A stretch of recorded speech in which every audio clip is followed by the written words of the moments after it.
In hockey, a save is defined as stopping a shot by the opponents from entering the net. Just thought you might have forgotten. Avs lose to the Columbus Blue Jackets 6-4. I wish I had a solution for you to the Avs goaltending, but it's not Georgiev right now, and it's not Annunen either. Maybe it's Capo Kakinen. I don't know. When you get goaltending this bad, it's hard to talk about anything else because it infects the entire rest of the game. Good plays are rendered moot because your goalie just immediately gives away what you've earned. Bad plays are magnified extremely because it ends up in the back of your net. Georgiev gives up 3 goals and 9 shots in this game. His save percentage somehow got worse from game 1. Annunen at least had a save percentage that resembles something in the ballpark of a real NHL save percentage, but an .846 is not cutting it, particularly giving up 2 goals after the Avs fought hard to get the game back to tie. They just broke their backs, and Annunen is the one who deservedly ends up with the loss. There are plenty of other problems in this game for the Avs, and I'll even show you them, but it almost feels insignificant compared to the unbelievably bad level of goaltending we've seen so far. I will say, the Avs didn't play particularly well through the first 5 minutes of this game. It felt like they got a bit of a slow start, even though it was the home opener. So they didn't do themselves any favors kicking things off. And while there's a lot of blame to lay at the goalie's feet in this game, I don't think the first goal against is really the goalie's fault. The Avs get a puck in deep in the offensive zone, but Columbus is able to quickly get control, fish it out, and get going on their own breakout here. Now right here, this puck is coming to the middle. The Avs are really in no danger at all. LOC can turn back, and you're at worst at a 3-on-3 situation. Now, LOC is a little bit slow. It looks like this might be a 3-on-2 for a second, but LOC does a good job at getting back.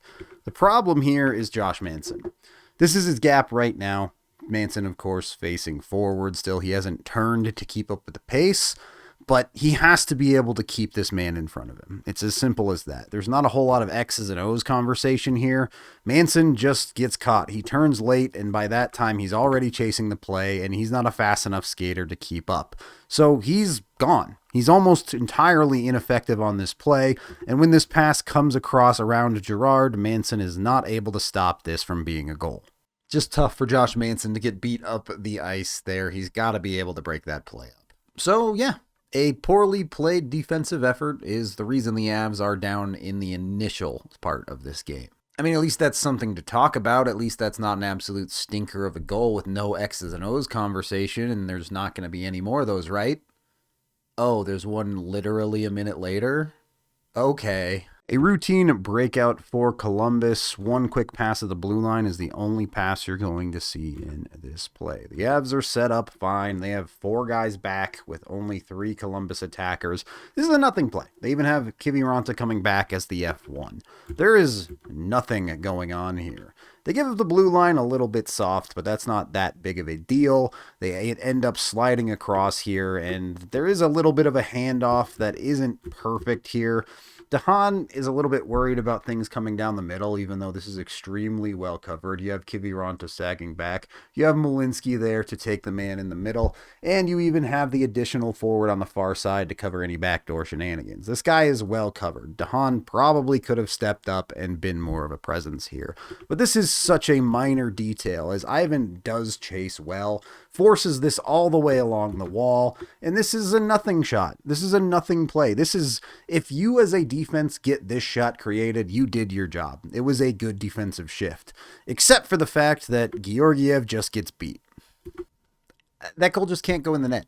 It just can't, especially the fact that he'd given one just like it up literally last game. No goalie is perfect. A goal like that is going to go in on rare occasion, even against the best goalies in the world. But to have it happen twice in the matter of 2 games, no, not acceptable. If nothing else, being down by 2 at least seems to awaken the Avs, so you've got that going for you. They know how to come back, and they're pretty darn good at it. They get a power play late in the period, and some simple hockey is what breaks through for them. With time winding down in the period, a quick breakout here. MacKinnon goes up to Mittelstadt to gain the blue line, and Mittelstadt does a good job to hold on to this puck for as long as he can before he gets crunched to ultimately drop it back to Devon Taves. Creates that zone entry by a good use of his time and space.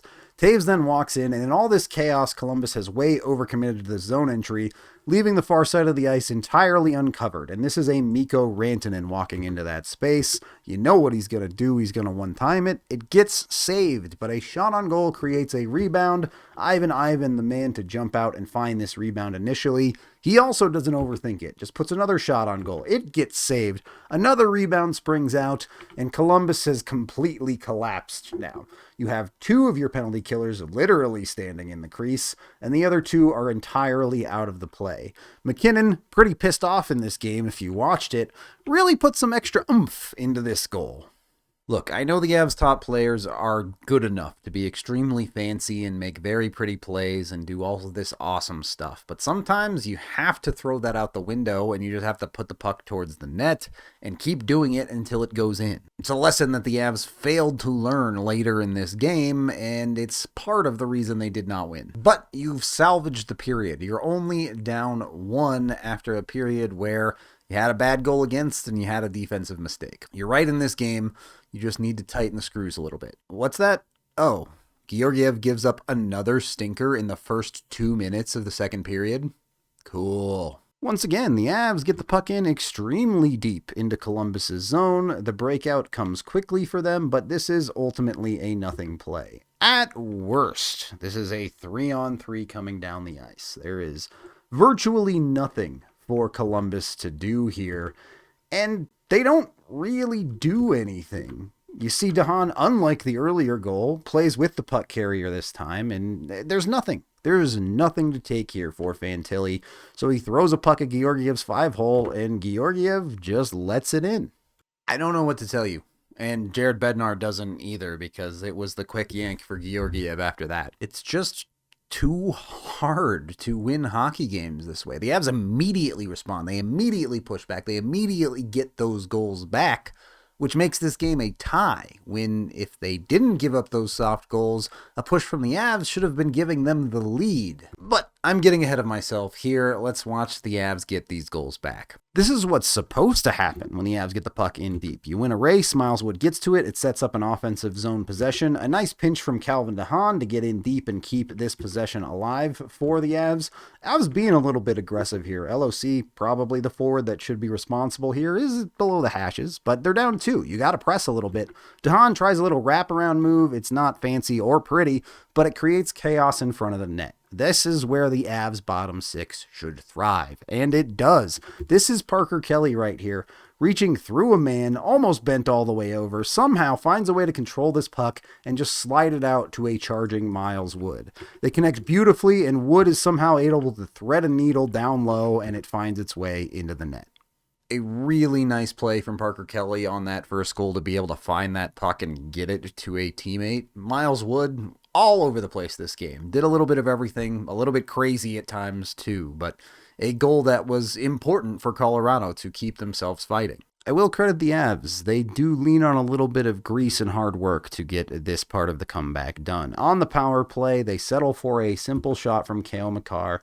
It ends up tipping off of Ross Colton, which causes it to bounce a little bit awkwardly, and you get Casey Mittelstadt. Not a big, strong guy, but Casey Mittelstadt crashing the net, and he's able to find this puck and use his nice hands to flip it in. And the tying goal on the power play, the Avs power play continues to look really, really good, so at least that's one of the positives you can take out of this brutal start to the season.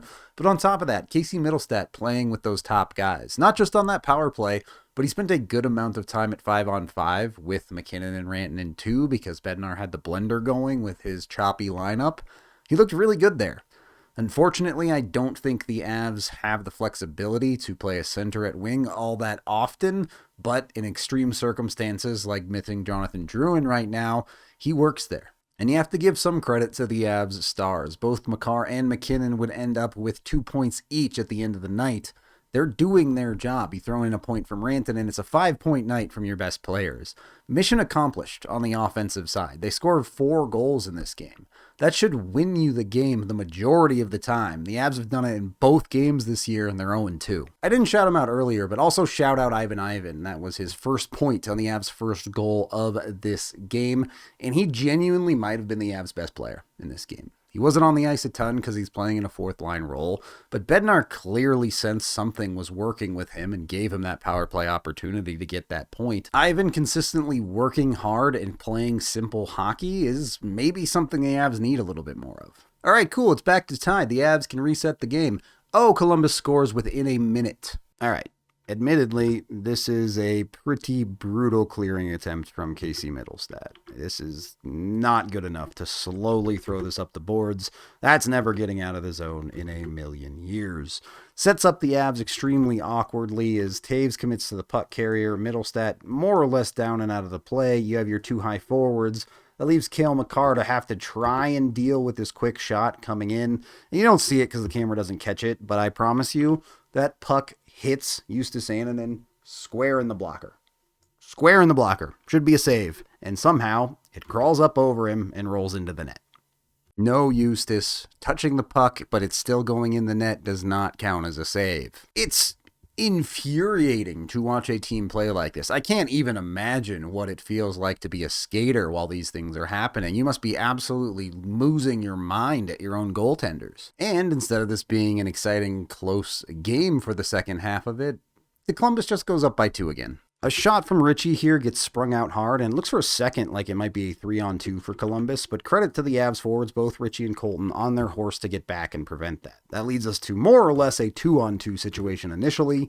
Manson does a good job of sticking with his man. He forces him around the net. A shot does come through, but it's an extremely low percentage shot and is saved easily. Now the problem is, as this shot is coming in, look at Girard. He chooses this second to turn, face his man, try to front him, and take away his stick. The problem with this timing is Girard doesn't know that this shot has come through and is now sprunging out through the crease. So he simply just gets skated by and a secondary opportunity is put through. That one's also stopped, but now Girard is behind the play, which gives free rein for him to keep control, or rather, Girard doesn't have control, but Columbus keeps control in behind the net, and the play kind of collapses from there.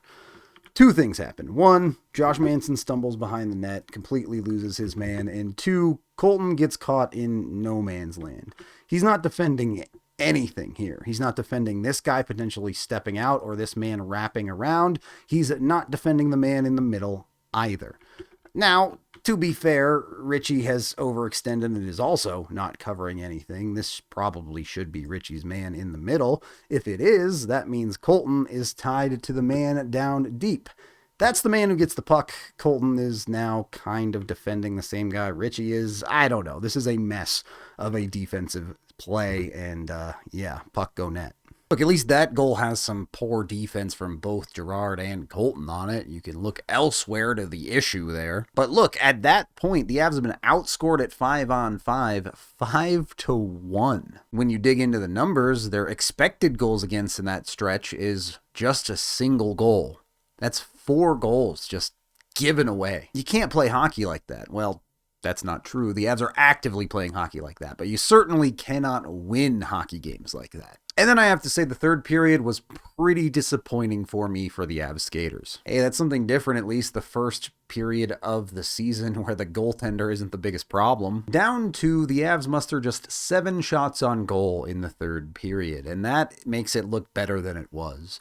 15 minutes into the third period, the Avs had put just 1 shot on goal. And this is a nuanced conversation. The Avs were working hard in the third period. They had multiple shifts where they spent extended amounts of time in the offensive zone, both depth lines and high skill top 6 lines. But that time was not put to good effect. It was too much time spent along the wall, not generating, not opening anything up. And when they did have opportunities to shoot, they either passed them up or missed the net entirely. Again, this goes back to what I was talking about with Ivan. Keep your game simple, especially when you're trailing. When you're trying to force a comeback, you can't go around the world. You can't try to make the perfect play every single second of the game. You have to give yourself a chance to score, and you have to put pucks to the net if you want to do that. The Avs simply don't until it is too late. With the goalie pulled, the Avs do manage to bring it within 1, though. Look, it's a little bit too late, but the Avs put together a pretty darn beautiful play here. Down low, MacKinnon to Mittelstadt, up high to Mikko, a quick touch pass to Makar, gives Makar a ton of space to work with on this 6-on-5 situation. He's able to step into it, force a man to commit up high. That opens up Nathan MacKinnon for a ton of space to work with, and MacKinnon never was shooting this puck. He recognizes that the man up high is moving away from Colton. Colton is moving in towards the puck, away from the man shadowing him. This setup is perfect, and MacKinnon executes it perfectly, and Colton has the nice finish. Honestly, that's a pretty beautiful play. Your best players can make it work, but again, it's a bit too late to actually be able to convert on it. Not that the Avs didn't come close. Not 40 seconds later, Ross Colton gets another opportunity where he hits the post. The difference between this game being tied and potentially going to overtime and the Avs losing. Some shenanigans and an empty netter later would get you your 6-4 final. Honestly, this game was actually a little bit worse defensively than their first game against Vegas, but still, this game has no right having the Avs giving up 6 goals. Their combined team save percentage is still below 700. And maybe most frustratingly is you're throwing away good performances. Like I said, another multi-point night for multiple of your stars. You've got a breakout from Ivan. Ross Colton had a 2-point night moving up the lineup, showing that, yeah, maybe he can do this. And ultimately, it was all for nothing because you couldn't make a save. I don't know what to do if you're the Avs. You cannot continue to live with goaltending like this. You simply cannot. But I don't know how many options are available to them. The immediate, the option is Capo Kakinen, so hopefully we can see what he's got soon. That is the end of this game video review. Thank you for watching. X's and O's just don't matter that much when goals that shouldn't be going in are going in. I am Rudo, and I could not be a goaltender.